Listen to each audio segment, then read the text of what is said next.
Hello guys, my name is Aditya and welcome to Prayas for our 7 PM discussion of MPSC descriptive module. Guys, आपण सोमवारपासून ही daily answer रायटिंगची मालिका सुरू केलेली आहे आणि त्याच्या अंतर्गत सोमवारी, मंगळवारी आणि बुधवारी म्हणजे लास्ट 3 दिवसात आपण आत्तापर्यंत जिओमॉर्फोलॉजी हा महत्त्वाचा टॉपिक कव्हर केला आहे. आय होप आता जे बेसिक्स आहेत ABCD ऑफ आन्सर रायटिंग, मी जॉग्रफीमधले पर्टिक्युलरली म्हणेल ते तुम्हा सर्वांचे क्लिअर झाले असतील. रादर तुम्ही आता लिहायला तरी सुरुवात केली असेल. जी भीती तुम्हाला सोमवारी वाटत होती ती भीती आय होप आज तरी वाटली नसेल. आजचे तसे टॉपिक पण सोपेच आहेत. जेव्हा आपण जिओमॉर्फोलॉजी भूरूपशास्त्र हा टॉपिक संपतो आणि नवीन जेव्हा टॉपिक स्टार्ट होतो जे सागरशास्त्र, आजचे टार्गेट होते आपले फक्त सागरशास्त्रापुरती. तर ओशनोग्राफी हा जो टॉपिक आहे हा कंपॅरेटिव्हली इझियर टॉपिक येतो from descriptive point of view, पण त्याच्यावर क्वेश्चन्स मात्र भरपूर विचारलेले आहेत आत्तापर्यंत. म्हणजे जेच UPSCने याच्या अगोदर भरपूर विचारलेत आणि होपफुली राज्यसेवा पण तोच पॅटर्न पुढे कॅरी फॉरवर्ड करेल. सो माझं असं म्हणणं असतं की जर ओशनोग्राफीशी संबंधित काही टॉपिक्स किंवा काही प्रश्न तुम्हाला विचारले गेले तर समजून घ्यायचं की तो आपल्यासाठीचा एकदम गोल्डन अपॉर्च्युनिटी म्हणू शकतो किंवा की काय आपण केलेले नवस देवाला पावले वगैरे. तर अशा पद्धतीने हा सागरशास्त्र टॉपिक जातो. सो व्यवस्थित बघा, 3च मेजर टॉपिक्स आहेत ज्याच्यावर ओशनोग्राफीमध्ये क्वेश्चन्स विचारले जातात. पहिलं येतं टेम्परेचर, सॅलिनिटी म्हणजे तापमान आणि क्षारता सागर जलाची. सेकंड येतो तुमचा ओशन करंट, सागरी प्रवाह. आणि तिसरा येतो तुमचा कोरल म्हणजे प्रवाळ. हेच प्रवाळ, कोरल तुम्हाला एन्व्हायरमेंटमध्ये पण जसेच्या तसे लागू पडतात. अजून एक टॉपिक आहे सागरी संसाधने म्हणून, पण हा टॉपिक तुमचा परत इंडियन जॉग्रफीमध्ये म्हणजे अप्लाइड जॉग्रफी जो आपण नेक्स्ट वीकमध्ये बघणार आहोत त्यामध्ये हा कव्हर होतो. तर ठीक आहे, चलो मग आता without wasting much of the time आपण स्टार्ट करूयात आजच्या डिस्कशनला. 3 क्वेश्चन्स होते, स्ट्रेट फॉरवर्ड क्वेश्चन्स होते. बघू आपण कशा पद्धतीने क्वेश्चन्स आपण डील करूयात या वीकचे. सगळ्यात पहिलं, explain the factors affecting the temperature and salinity of ocean water. म्हणजे तुम्हाला काय विचारलेलं आहे, टेम्परेचर अँड सॅलिनिटी. टेम्परेचर आणि सॅलिनिटीवर परिणाम करणारे काय विचारलेले आहेत तुम्हाला, फक्त फॅक्टर विचारलेले आहेत. That's it. सिम्पल क्वेश्चन आहे. त्याच्यामध्ये तुम्हाला त्याचं काय लोकल याच्यावरती काय परिणाम होतो, त्याला प्रॉब्लेम काय येतो, कसं काय, काहीच विचारलं नाही आहे. सिम्पल आहे. कधी पण हा एक्सप्लेन हा कीवर्ड आलेला असेल, शब्द लक्षात ठेवा, इन्स्ट्रक्शन वर्ड. आता आजपासून आपण थोडं इन्स्ट्रक्शन वर्डवर पण लक्ष देऊयात. एक्सप्लेन म्हणजे काय, वर्णन करा, एक्सप्लेन करा, डिस्क्राईब, एक्सप्लेन म्हणजे तुम्हाला थोडं डिटेलमध्ये सांगायचं आहे. त्यामुळे इथे तुम्ही पॉईंट फॉर्मॅटमध्ये आन्सर लिहिणार, पण त्या पॉईंटच्या पुढे त्याला थोडंसं एक्सप्लेन करावं लागणार आहे तुम्हाला. थोडंसं वर्ड लिमिट आपल्याला इकडे थोडं ताणावं लागेल. हे आन्सर तुम्ही 70, 80, 90, 100 शब्दांमध्ये नाही आवरू शकत.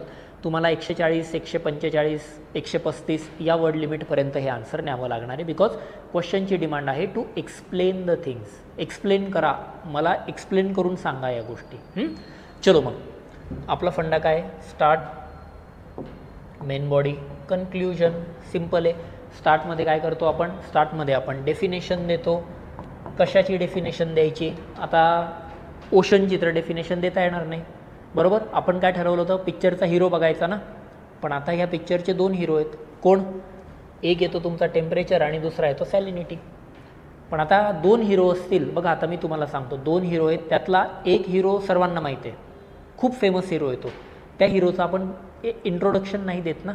तुम्ही पाहिलं असेल बघा ट्रेलर, कधी मूवीचं ट्रेलर येतं, सुरुवातीला येतं बघा, सगळ्यांची माहिती देतात आणि मग ते सांगतात इंट्रोड्युसिंग, आणि मग त्या हिरोवर जास्त फोकस असतो. तर माझं म्हणणं काय आहे की ज्यांना सर्व माहीत आहे, म्हणजे ज्या हिरोला सर्वजण ओळखतात, टेम्परेचरला सर्वजण ओळखतात, त्याची काय व्याख्या देणार ना. Degree of hotness and coolness is called as temperature, त्याला काही अर्थ नाही. आपला जो नवीन हिरो आहे तो कुठला येतो तुमचा, तो आहे तुमचा सॅलिनिटी. याच्याबद्दल माहिती नसण्याचे चान्सेस आहेत, येतं आहे लक्षात. मग याच्याबद्दल माहिती नाही आहे, मग मी याची डेफिनेशन देणार. सॅलिनिटी म्हणजे काय, 1 किलोग्रॅम सागरी पाण्यामध्ये विरघळलेल्या क्षारांच्या प्रमाणाला सागर जलाची क्षारता असे म्हटले जाते. Salt dissolved in 1 kilogram of sea water is called as salinity of the ocean and it depends on temperature as well as density. म्हणजे पिक्चरचं ट्रेलर दाखवायचं आहे ना मला. स्टार्ट म्हणजे काय असतं, तुमच्या पूर्ण मूवीचं ट्रेलर आहे. ट्रेलरमध्ये जरी मेन हिरो सगळ्यांना माहीत असला, अरे यार त्याचा चेहरा ते दाखवावा लागेल ना आपल्याला. सो मी सॅलिनिटी, आणि ही salinity which is affected by temperature, या क्षारतेवर तापमान परिणाम करत असतो, अशा आशयाची मी स्टार्ट देणार. सिम्पल. पुढे मेन बॉडी. मेन बॉडीमध्ये काय दिलं आहे, टेम्परेचरवर परिणाम करणारे घटक, आणि पुढे सॅलिनिटीवर परिणाम करणारे घटक झालं. याच्यामध्ये काही पॉईंट लिहायचे आणि सॅलिनिटीमध्ये काही जे पॉईंट्स येतील ते लिहायचे आणि मग शेवटी येतं तुमचं कन्क्ल्युजन. कन्क्ल्युजन बघा कधी लक्षात घ्या, आपलं जॉग्रफी चाललं आहे, आपण काय पाहिलं होतं, आयदर डिझास्टर किंवा एन्व्हायरमेंट. आणि टेम्परेचर कधी पण आलं, कधीही लक्षात घ्या, टेम्परेचर कधी आलं की त्याला डायरेक्ट ग्लोबल वॉर्मिंगशी लिंक करायचं. GW म्हणतो मी, जागतिक तापमानवाढ, ग्लोबल वॉर्मिंग. सांगा ना, जागतिक तापमानवाढीमुळे सागर जलाच्या तापमानामध्ये देखील आमूलाग्र बदल घडून येत आहेत. त्यामुळे सागर जलाच्या क्षारतेवर देखील विपरीत परिणाम होत आहेत. त्यामुळे सागरी जीवांच्या अस्तित्वाला धोका निर्माण होत आहे. Because of changing temperature, because of rising temperature, there are fundamental changes being taken place in ocean salinity and which are adversely affecting the marine biodiversity. तर मग अशा टाईपचं इथे आपण हे देऊ शकतो. क्लिअर कशा पद्धतीने. आता मग हे तुमचे फॅक्टर, हे तर आपल्या नोट्समध्ये आहेतच. मग टेम्परेचरवर कोणते कोणते घटक परिणाम करतात. टेम्परेचरवर तुमचं लॅटिट्यूड, अक्षवृत्त परिणाम करतो, बरोबर ना. इकडे मी येलो याच्याने लिहितो. टेम्परेचरवर कोण कोण परिणाम करतं, लॅटिट्यूड म्हणजे अक्षवृत्त. If you are standing near lower latitude म्हणजे विषुववृत्त, विषुववृत्तावर असेल टेम्परेचर जास्त, ध्रुवांकडे जाणार टेम्परेचर कमी, सिंपल. दुसरा कुठला फॅक्टर येतो याच्यामधला, तो म्हणजे डेप्थ, सागर जलाची खोली. सरफेसवर टेम्परेचर जास्त, खाली गेले सूर्यकिरणं कमी कमी कमी पोचत जातात. At the bottom of the ocean temperature is the lowest. पुढे येतो तुमचा ओशन करंट्स. ओशन करंट्समुळे टेम्परेचरवर परिणाम होतो. म्हणजे काय, उबदार प्रवाह असेल, वॉर्म करंट असेल हाय टेम्परेचर, कोल्ड करंट असेल शीतप्रवाह असेल कमी टेम्परेचर, या पद्धतीने. पुढचा येतो तुमचा सीझन. सीझन म्हणजे काय, ऋतुमानानुसार बदल. म्हणजे काय, हिवाळ्यामध्ये तापमान कमी, उन्हाळ्यामध्ये तापमान जास्त. बघा एक सिम्पल आहे एकदम. आपण काही रॉकेट सायन्स शिकत नाही आहे, रादर रॉकेट सायन्स लिहायचं पण नाही आहे इथे. हे काय न्यूक्लिअर फिजिक्स, क्वांटम मेकॅनिक्स वगैरे असलं काही आहे का, सिम्पल पॉईंट येते. हे जे नोट्समध्ये आपण बघतो बस तेच पॉईंट या ठिकाणी लिहायचे. आलं लक्षात कशा पद्धतीने. हे येतं टेम्परेचरबद्दल आणि दुसरं येतं तुमचं सॅलिनिटीबद्दल. मग सॅलिनिटीवर परिणाम करणारे घटक, मग सॅलिनिटीवर परिणाम करणारे घटक म्हणजे काय काय येतात. चलो नवीन पेजवर आपण डिस्कस करूयात. सॅलिनिटी, कोण सॅलिनिटीवर परिणाम करतं, एक घटक परिणाम करतो तुमचा टेम्परेचर. कारण टेम्परेचर वाढलं तर तुमचं बाष्पीभवन, इव्हॅपोरेशन वाढतं आणि इव्हॅपोरेशन वाढलं की सॅलिनिटी तुमची वाढते. आता हे कसं काय होतं बघा, पाठांतर नाही करायचं आहे. डिस्क्रिप्टिव्ह जरी पॅटर्न असेल, कन्सेप्ट लक्षात ठेवा. उलट रादर मी म्हणेल कन्सेप्टच लक्षात ठेवा, पाठ नका करू की लगेच घोकंपट्टी नाही करायची. टेम्परेचर वाढलं की इव्हॅपोरेशन वाढतं, त्याच्यामुळे तुमची सॅलिनिटी पण वाढते. नंतर गोड्या पाण्याचा पुरवठा झाला, फ्रेश वॉटर वाढलं की सॅलिनिटी कमी होते. पाऊस पडला, प्रेसिपिटेशन म्हणतात त्याला इंग्लिशमध्ये, प्रेसिपिटेशन वाढलं की सॅलिनिटी कमी होते. कसं काय पाठ करणार आहे आणि किती गोष्टी पाठ करणार. GS 1, 2, 3, 4 एसे ऑप्शनल, त्यात article, fact, committee report, data. तुमच्या कन्सेप्ट व्यवस्थित हव्या आणि त्याच्यासाठी कन्सेप्ट आल्या कुठून आहेत हे तुम्हाला माहीत असलं पाहिजे. कशा हव्यात, मग त्याच्या मागची स्टोरी लक्षात ठेवत जा.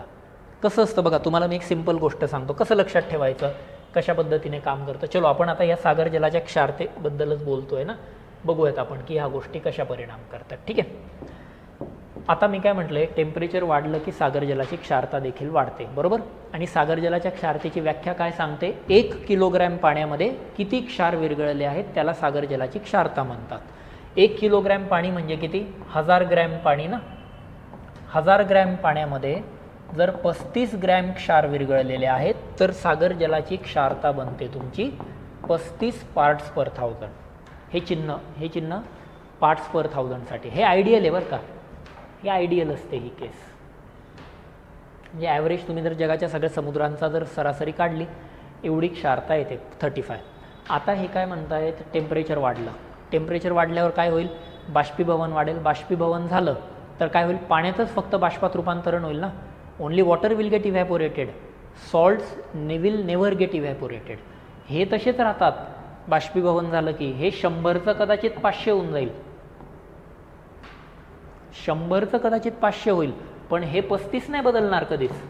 कारण फक्त पाण्याचं बाष्पीभवन होतं आहे. का बरं, कारण तुमचं टेम्परेचर वाढलं आहे. पण आपली व्याख्या काय सांगते, हजारामध्ये किती आहे त्याला म्हटलं जातं सॅलिनिटी. 500मध्ये 35 आहे, हजारात किती येतं आहे 70. किती झाली सागर जलाची क्षारता 70. वाढली का क्षारता? Simple CSAT mathematics common sense वापरायचा आहे, दॅट्स इट, काहीच नाही. तसंच पाऊस जास्त पडला. पाऊस जास्त पडला म्हणजे काय होतं? चलो आपण आता पावसाची पण केस बघूया. ते सपोज इथे पाऊस जास्त पडला, प्रेसिपिटेशन वाढलं. प्रेसिपिटेशन वाढल्यामुळे काय होईल? पावसाचं पाणी खारट नसतं, शुद्ध असतं ना ते पाणी.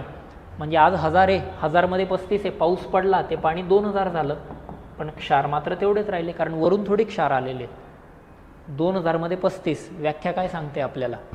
हजारामध्ये किती? 2000त 35 असेल तर हजारात किती येतं? 17.5. 17.5 आलं म्हणजे झाली का सॅलिनिटी कमी? म्हणून पाऊस पडला की सॅलिनिटी कमी होते. आणि मग तुम्ही ज्या NCERT किंवा मी ज्या नोट्स दिलेल्या आहेत किंवा रेफरन्स बुक्स आहेत त्याच्यामध्ये स्टेटमेंट दिलेलं असतं, सागर जल क्षारता आणि तापमान हे एकमेकांच्या समप्रमाणात असतात. Salinity and temperature are in direct proportion. समप्रमाण म्हणजे हे वाढलं तर हे पण वाढतं, हे कमी झालं तर हे पण कमी होतं. हे आन्सर रायटिंगमध्ये अपेक्षित आहे. मला हे स्टेटमेंट हवं तुमच्या आन्सरमध्ये. इथे काय होतं?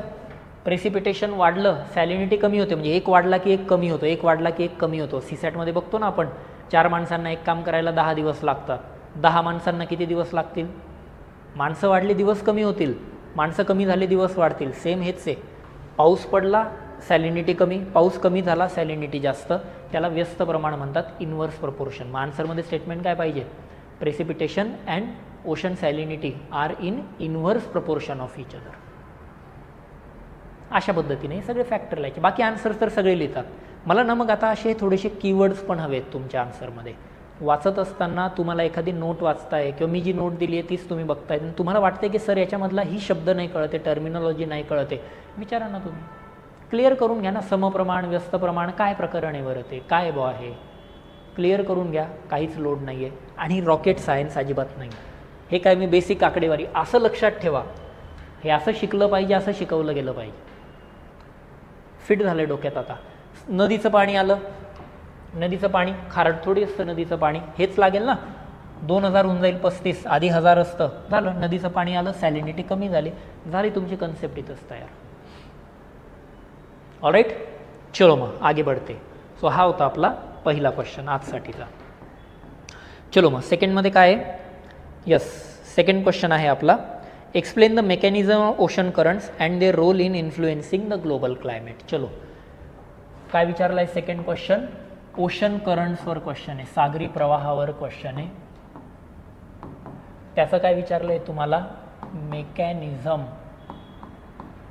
आणि दुसरं म्हणजे त्याचा क्लायमेटवर काय इम्पॅक्ट होतो, आणि तो पण क्लायमॅटिक इम्पॅक्ट जगावरचा, भारतापुरतं नाही विचारलेला आहे. सिम्पल. आपला फंडा काय? Start, main body, conclusion. स्टार्टमध्ये मी काय देणार? डेफिनेशन देणार. डेफिनेशन कशाची देणार? पिक्चरमध्ये एकच हिरो आहे. कुठला हिरो आहे आपला? Ocean current. महासागरांमध्ये नदीसारखे एकाच दिशेने कायमस्वरूपी वाहणाऱ्या प्रवाहांना सागरी प्रवाह असे म्हणतात. River like channels flowing in an open ocean are called as ocean current. Simple. डेफिनेशनची सेपरेट नोटबुक करा, नोट करा, पण ही पाहिजे. मेन बॉडीमध्ये 2 गोष्टी पाहिजे. पहिलं म्हणजे काय पाहिजे मला? मेकॅनिझम. आणि दुसरं येतं तुमचं इम्पॅक्ट. बरोबर सांगतो मी यावर. आणि शेवटी कन्क्लुजन. कन्क्लुजन अगेन डिझास्टर नाहीतर क्लायमेट चेंज, सॉरी डिझास्टर नाहीतर एन्व्हायरमेंट. डिझास्टर काय? ओशन करंट काय डिझास्टर देतात? सागरी प्रवाह आला आणि सुनामी आली असं नाही होतं कधी. सुनामी ते भूकंपामुळे होतं, कालच पाहिलं आहे आपण. सो डिझास्टरचा अँगल नाही लागणार. जस्ट कुठलाही अँगल ओढून ताणून नाही लावायचा. हां, पण क्लायमेट चेंजचा लागेल ना. का बरं लागेल क्लायमेट चेंजचा? कारण त्यासाठी तुम्हाला मेकॅनिझम माहीत असावं लागेल. सागरी प्रवाहांची निर्मिती कशी होते, येतंय लक्षात? कशी होते त्याचं मेकॅनिझम सांगतो. म्हणजे थोडक्यात इथे आपल्याला एन्व्हायरमेंटचा अँगल द्यावा लागेल की सद्यस्थितीत वातावरणात होणाऱ्या बदलामुळे तसेच जागतिक तापमान वाढीमुळे समुद्राची क्षारता आणि तापमानात बदल होत आहेत, त्यामुळे सागरी प्रवाहांवर देखील विपरीत परिणाम होत आहेत. सिंपल या पद्धतीने. चलो बाकी आता मेकॅनिझमबद्दल बोलूयात आपण. बघा, एकच मेकॅनिझम आहे ज्याच्यामुळे सागरी प्रवाहांची निर्मिती होते. 2 असतं, एकतर निर्मिती होणं आणि दुसरं म्हणजे वहन होणं. बरोबर, त्याच्यावर परिणाम होणं, दोघं आपल्याला या ठिकाणी सांगायचे आहेत. निर्मिती का बरं होते, तर निर्मिती का बरं होते तर त्याचं एकच कारण आहे, त्याला चांगल्या भाषेत म्हटलं जातं थर्मो हलाइन सर्क्युलेशन. मराठीतही हेच म्हणा, थर्मो हलाइन सर्क्युलेशन. काय असं थर्मो हलाइन सर्क्युलेशन? बघा मी तुम्हाला सांगतो आता सागरी प्रवाहांची कशी निर्मिती होते, बेसिक लक्षात ठेवू आपण.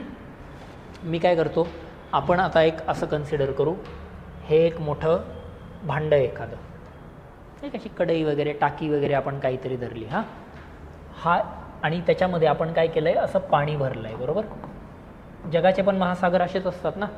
एक टाकी आहे मोठी, त्या टाकीमध्ये सगळं पाणी आहे ना. एका साईडला युरोप आहे, एका साईडला अमेरिका आहे, एका साईडला आफ्रिका आहे, एका साईडला दक्षिण अमेरिका आहे. असंच आहे ना प्रिन्सिपल सगळा. बरोबर, उत्तरेकडे काय तुमचा, उत्तरेकडे तुमचा आर्टिक आहे, दक्षिणेकडे अंटार्क्टिका आहे आणि मधून विषुववृत्त जातं. मग मी काय करतो आता, असं कन्सिडर करतो की हे इथे आहे तुमचं काहीतरी अंटार्क्टिका. बरोबर, अंटार्क्टिक इथे आहे अंटार्क्टिका आणि हे आहे तुमचं इक्वेटर. बरोबर, अशी टाकी कन्सिडर करू आपण. इमॅजिन करा, थोडं जॉग्रफीमध्ये व्हिज्युअलायझेशन झालं पाहिजे. तुम्हाला मेकॅनिझम सांगतो कसं आहे ते. झालं ना यार आन्सर रायटिंग काहीच कौतुक नाही आहे. कन्सेप्ट क्लिअर करून घेऊ, नसेल कळत मला विचारा. बघा अंटार्क्टिकामध्ये काय होतं, इकडचं टेम्परेचर कमी आहे ना आणि इकडचं काय तुमचं टेम्परेचर जास्त आहे. बेसिक माहिती आहे ना सगळ्यांना. दक्षिण ध्रुवावर तापमान कमी, विषुववृत्तावर तापमान जास्त.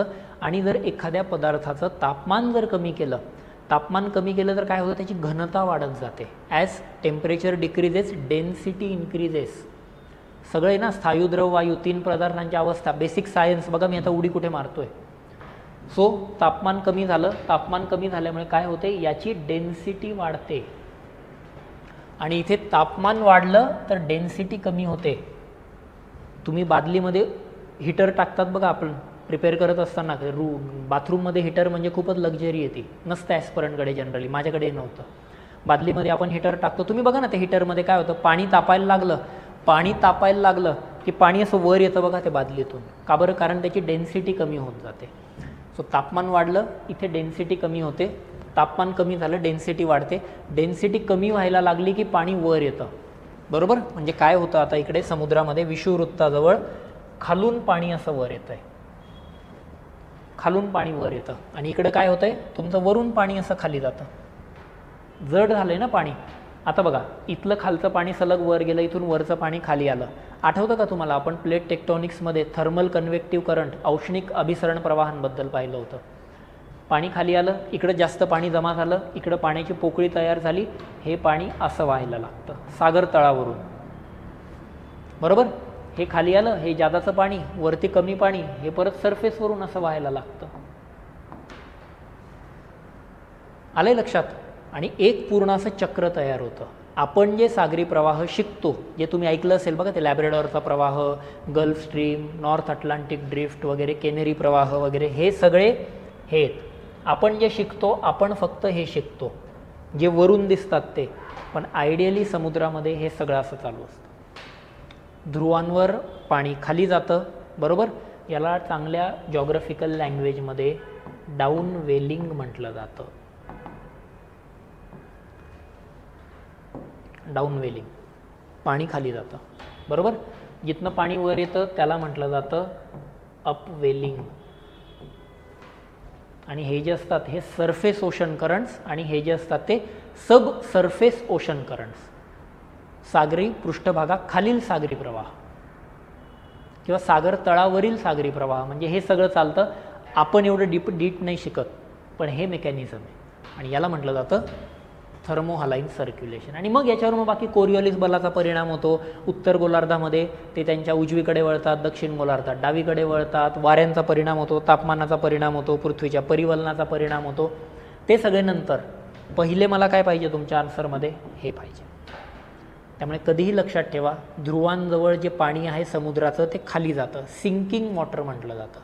ध्रुवांजवळ समुद्राचं पाणी खाली जातं, विषुववृत्ताजवळ ते थोड्याफार प्रमाणावर वर येत असतं. क्लिअर? व्हिज्युअलाइज करून बघा कशा पद्धतीने गोष्टी चालत असतील. दिस इज थर्मो हलाइन सर्क्युलेशन. आता मला सांगा याच्यावर पर्यावरणाचा परिणाम काय होईल? ग्लोबल वॉर्मिंग होतं आहे ना. ग्लोबल वॉर्मिंगमध्ये अंटार्क्टिकावरचा जर बर्फ वितळला, मला सांगा हा इथला बर्फ वितळला, हे तापमान कमी होईल ना. ते तापमान वाढतं आहे म्हणजे डेन्सिटी कमी होते. डेन्सिटी कमी झाली म्हणजे खाली पाणीच जात नाही आहे तुमचं. खाली पाणी जात नाही आहे, ते पाणी याला ओढूनच घेत नाही आहे. सागरी प्रवाह स्लो होत चाललेत आणि कालांतराने ते थांबतील. आणि सागरी प्रवाह थांबले, पृथ्वीवरची जीवसृष्टी नष्ट होईल. कारण ते सायकल मेंटेन ठेवण्यासाठी ओशन करंट्स महत्त्वाचे आहेत. हे कन्क्ल्युजन पाहिजे. पण कधी कळेल ते? जेव्हा कन्सेप्ट क्लिअर असेल.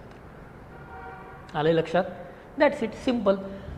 आणि दुसरं काय विचारलं आपल्याला? इम्पॅक्ट. त्याचे इम्पॅक्ट काय आहेत? सागरी प्रवाहांचे इम्पॅक्ट सिम्पल. सगळ्यात पहिलं काय इम्पॅक्ट? दोनच आहेत. एक तर असतात तुमचे वॉर्म ओशन करंट आणि दुसरे असतात तुमचे कोल्ड ओशन करंट. काय करतील? वॉर्म ओशन करंट किनारपट्टीचं तापमान वाढवतील, कोल्ड ओशन करंट किनारपट्टीचं तापमान तुमचं कमी करतील. हेच आहेत ना परिणाम. इम्पॅक्ट तोच होता ना क्वेश्चन. येस, ग्लोबल क्लायमेटवर काय रोल आहे त्यांचा, बरोबर. अशा पद्धतीने हे आपलं आन्सर जातं. नक्की बघा, ही कन्सेप्ट या पद्धतीने ही चालते. And the last question for the day, that is काय होता आजचा शेवटचा प्रश्न? Define what are the coral reefs.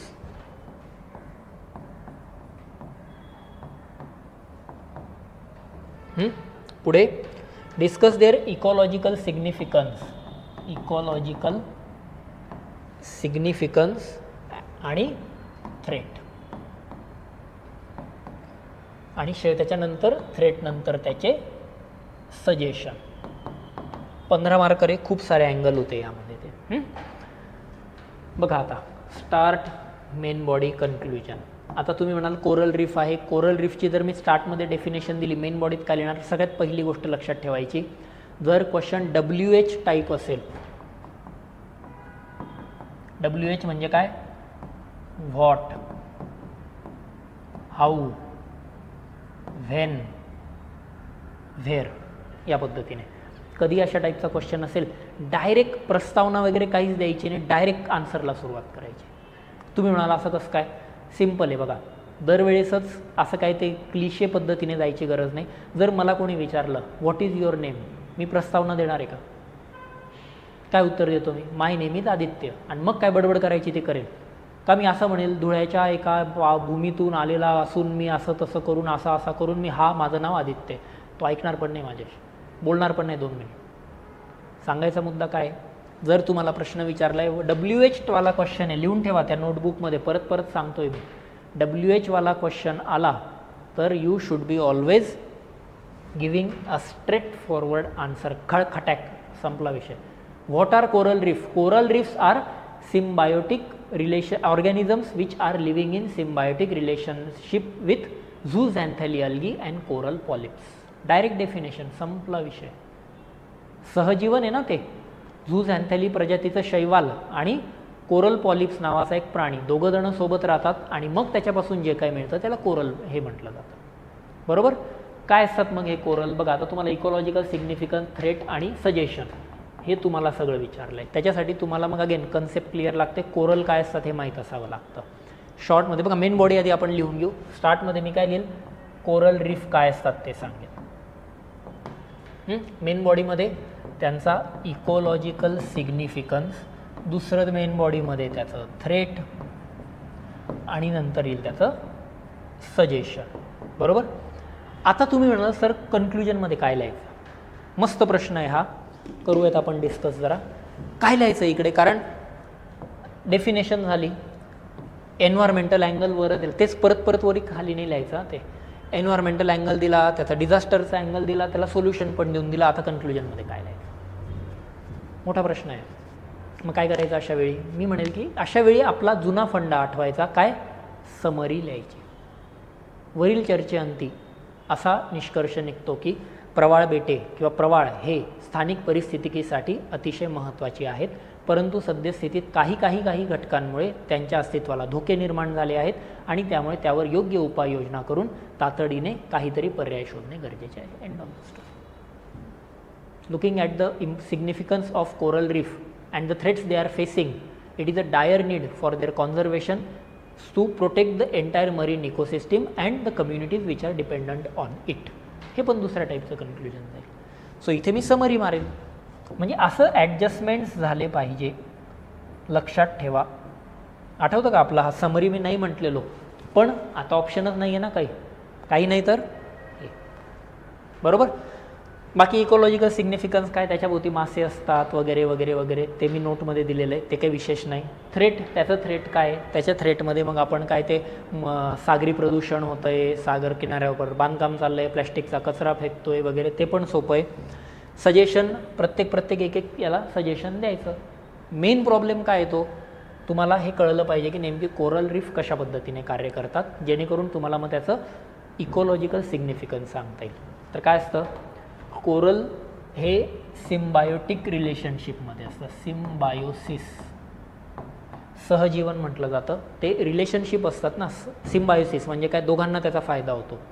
Parasite, परजीवन म्हणजे काय, एकाला फायदा होतो एकाला तोटा होतो. याचं चांगलं उदाहरण म्हणजे बांडगुळ असतं बघा, किंवा लीच, गोचिड, किंवा आपल्या पोटातले जंत, हे काय म्हणतो आपण, पॅरासाईट असतात. कॉम्पिटिशन, दोघांना तोटा होतो. ॲस्परंट, हे क्लासिक एक्झाम्पल आहे कॉम्पिटिशनचं. सगळेजण कॉम्पिटिशनमध्ये कट ऑफ वाढतो ना, प्रॉब्लेम येतो ना. आता कालच रिझल्ट लागला बघा प्रिलिमचा. तर सिम्बायोसिस असं असतं की दोघांना त्याचा फायदा होतो, आणि या पद्धतीने. मग दोघं कोण कोण आहेत ते, एक आहे तुमचा कोरल पॉलिप्स आणि दुसरा आहे तुमचा झूझॅन्थॅली अल्गी. हे काय तुमचं शैवाल आहे, म्हणजे ही काय तुमची ही वनस्पती आहे, याला मी फ्लोरा म्हणतो. आणि हे आहे तुमचं प्राणी, म्हणजे याला म्हणतो मी फॉना. आता प्रॉब्लेम काय याचा, या पॉलिप्सचा प्रॉब्लेम असा आहे, तो प्राणी असून त्याला लोकोमोटरी ऑर्गन नाही आहेत. लोकोमोटरी ऑर्गन म्हणजे हालचाल करण्यासाठी काही अवयवच दिलेले नाही आहेत. प्राण्यांचा प्रॉब्लेम काय आहे, प्राणी स्वतःचं अन्न स्वतः नाही बनवू शकत, त्यामुळे आपल्याला लोकोमोटरी ऑर्गन दिलेत. म्हणजे मला हात आणि पाय अन्न गोळा करण्यासाठी दिलेले. झाडांना त्याची गरज नाही, त्यामुळे झाडं एका जागेवर चिल बसलेले असतात, अन्न ग्रहण करतात. या बिचाऱ्याचा तोटा असा झालेला आहे की त्याला हातपायच दिलेले नाही आहेत. आयतं तर कोणी देत नाही, ते फक्त ह्युमन बिईंगमध्ये टेंडन्सी आहे. बाकी निसर्गात आयतं बितं काही नसतं. Survival of the fittest, end of the story. पॉलिप्सला म्हणतात बाबा तुला खायला काही भेटणार नाही. आणि झूझॅन्थॅली अल्गी हे शैवाल आहे ना, आणि जर तुम्हाला प्रकाश संश्लेषण करायचं आहे, फोटोसिंथेसिस करायचं आहे, तुम्हाला स्टॅबिलिटी लागते, बेस लागतो. झाडाचं पान जर असं कायम हालत असेल, कुठेतरी मूव्ह होत असेल, तो प्रकाश संश्लेषणच करणार नाही. याला बेस पाहिजे आणि याला खायला कोणीतरी देणारं पाहिजे. मग हे दोघं एकत्र येतात. पॉलिप्स याला म्हणतो की बाबा आम्ही तुला राहायला जागा देतो, तू त्याच्या बदल्यात मला अन्न प्रोव्हाइड कर. आणि मग अशा पद्धतीने ते सिम्बाय, त्याला आपण कोराल म्हणतो. म्हणजे तो पॉलिप्स कसा दिसतो, तो पॉलिप्स असा दिसतो, असा येतो प्राणी काहीतरी खाली, आणि त्याला इथे वरती असं तोंड असतं अन्न खाण्यासाठी. आणि मग शैवाल येतं, आणि शैवाल काय करतं, याच्यावरती असं राहायला लागतं. हे सगळं समुद्राच्या पाण्याखालीच होतं आहे, बरोबर. आणि मग आता प्रॉब्लेम असा होतो, समुद्राच्या पाण्याखाली सूर्यकिरणांची तीव्रता कमी असते. मग कमी तीव्रतेच्या सूर्यकिरणांपासून पण प्रकाश संश्लेषण करण्यासाठी या अल्गीला वेगवेगळ्या कलरमध्ये कन्व्हर्ट व्हावं लागतं. आणि म्हणून तुम्हाला ते कोरल पॉलिप्स असे रंगीबेरंगी दिसतात. असं आहे. तो जिंदगी ना मिलेगी दोबारा पाहिला असेल ना, त्यात ते ऋतिक रोशनला ते समुद्राखाली जाऊन जे कलरफुल असे दिसले दगडं वगैरे जे आपण बघतो, ते दगड नाही आहेत, ते कोराल आहेत. सो असं असतं ते. आलं लक्षात. आणि मग याचं इकॉलॉजिकल सिग्निफिकन्स का बरं आहे, कारण हे सगळं, मग तुम्ही म्हणाल सर हे आपल्या कोकणात वगैरे का बरं बघायला नाही मिळतात ना, तारकर्ली वगैरेला बघायला मिळतात. बाकी भारतात 3च ठिकाणी आहेत कोरल मोस्टली, तारकर्ली, आपलं लक्षद्वीप, आणि दुसरं म्हणजे अंदमान, बरोबर. 3च ठिकाणी, बाकी ठिकाणी नाही. का बरं, कारण त्यांचं इकॉलॉजिकल सिग्निफिकन्स आहे. काय इकॉलॉजिकल सिग्निफिकन्स आहे, त्यांना टेम्परेचर 20 ते 21 डिग्री सेल्सिअसच पाहिजे. त्याच्यापेक्षा टेम्परेचर अर्धा डिग्री जरी वाढलं तरी कोरल मरतात. बघा किती सेन्सिटिव्ह आहे. दुसरं, सागर जलाची खोली 66 ते 70 मीटरपर्यंतच पाहिजे, 200 ते 250 फूट, त्याच्यापेक्षा जास्त खोल समुद्र नको. तिसरं, त्यांना समुद्राच्या पाण्याची क्षारता 27 ते 30 पार्ट्स पर थाउजंडच पाहिजे. 35च्या वर पाणी गेलं की ते क्षारयुक्त पाणी असतं, 5च्या खाली आलं की त्याला गोडं पाणी म्हटलं जातं, फ्रेश वॉटर. 27 ते 30 याला ब्रॅकिश वॉटर म्हणतात पर्टिक्युलरली. सो ब्रॅकिश वॉटरमध्ये हे जातो. चौथं येतं, याला काम सी वेव पाहिजे, काम सी पाहिजे, शांत समुद्रकिनारा. खवळलेला असेल तर तो, म्हणजे बघा एवढे सगळे सिग्निफिकन्स आहे, म्हणजे की आयडियल जे आपण पिक्चरमध्ये बघतो ना मालदीव्स बिलदीवचा बीच, तो कोरलला लागतो. हा इकॉलॉजिकल सिग्निफिकन्स येते लक्षात. आणि मग त्याला थ्रेट काय काय होत आहेत, प्रत्येकाला प्रॉब्लेम नाही. याला टेम्परेचर वाढीचा थ्रेट आहे, समुद्रामधनं मातीचा उपसा केला तो थ्रेट आहे, क्षारता वाढली तो थ्रेट आहे, सुनामी आली तो थ्रेट आहे. बघा हे कळलं ना तुम्हाला थ्रेट लिहिता येतील. याच्यावरून थ्रेटल्या म्हणजे कसं बघा, मी काय करेल आता, याच्यावरून मी थ्रेट लिहिणार, प्रत्येकाला एक एक एक एक एक एक थ्रेट लिहायचं. आन्सर रायटिंग असंच आहे, काही रॉकेट सायन्स नाही आहे ते. प्रत्येकाला थ्रेट लिहायचा बरोबर, म्हणजे याचा थ्रेट काय, याचा थ्रेट काय, याचा थ्रेट काय, याचा थ्रेट काय, झाले 4 पॉईंट. आणि आपल्याला काय दिले, सजेस्ट मेजर दिले आहेत ना, सोल्युशन, एकेकाला सोल्युशन द्या. टेम्परेचर वाढतंय तो थ्रेट आहे, टेम्परेचर वाढीला सोल्युशन द्या. समुद्रामधनं तुम्ही वाळूचा उपसा करताय त्याला सोल्युशन द्या. क्षारता वाढते त्याला सोल्युशन द्या. सुनामी बिनामी येते त्याला सोल्युशन द्या. End of the story. This is answer writing, that's it. उलट मी म्हणतोय ऑब्जेक्टिव्हपेक्षा हा पॅटर्न सोपा जातो. कारण कसं आहे, तुम्हाला जनरेट करता येतं आणि कन्व्हिन्सिंग पॉवर असली पाहिजे. प्रोव्हाइडेड बेसिक तगडं ठेवा, दॅट्स इट. मी फक्त बेसिकवरच खेळेल जॉग्रफीच्या, आउट ऑफ द बॉक्स काहीच आपल्याला बोलायचं नाही आहे. आणि हे सोल्युशन देताना तुम्हाला गव्हर्नमेंटचा एखादा स्कीम वगैरे माहीत असेल तो फिर सोने पे सुहागा, तर मग चांगला तडका मिळतो आन्सरला. नसेल माहीत काही प्रॉब्लेम, काही फरक नाही पडत. एवढं कोण लिहितं राव. येतं आहे लक्षात. ट्राय करा. आजचं सेशन पण पहा, काही डाऊट असतील मला विचारा. मॉडेल आन्सर मी अपलोड केलेलंच आहे. ठीक आहे, चलो मग आजसाठी आपण थांबूयात. All the best, take care, bye, see you. उद्याचा टॉपिक आहे क्लायमॅटॉलॉजी. वाचून या, थोडा बल्की वाटेल उद्याचा टॉपिक, पण ठीक आहे उद्याच मी सांगतो त्याबद्दल. ओके, चलो दे, बाय, टेक केअर.